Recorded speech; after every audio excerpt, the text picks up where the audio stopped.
Hello and welcome back to another edition of Check It Out. Okay friends, I got my 2007 Honda Pilot. I put in a new battery and now my automatic windows do not go up and down. What I mean by that is the windows go up and down, but it has like a double click where they will automatically, like you double click it and then the window goes up kind of by itself, and it does the same thing on the way down. So nothing's wrong, you didn't break it, but when the battery loses power to this unit, you have to reset this unit. So step one, start the car. Of course, I'm in a safe spot. And then I am going to push and hold this guy down till the window goes all the way down.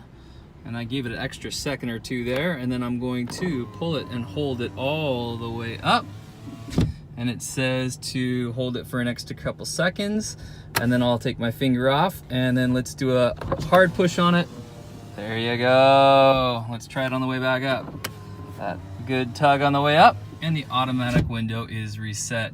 Hey friends, hope this helped you out. If so, please hit like, subscribe to this channel. I've got a whole bunch of Honda Pilot videos on here, and we'll see you next time.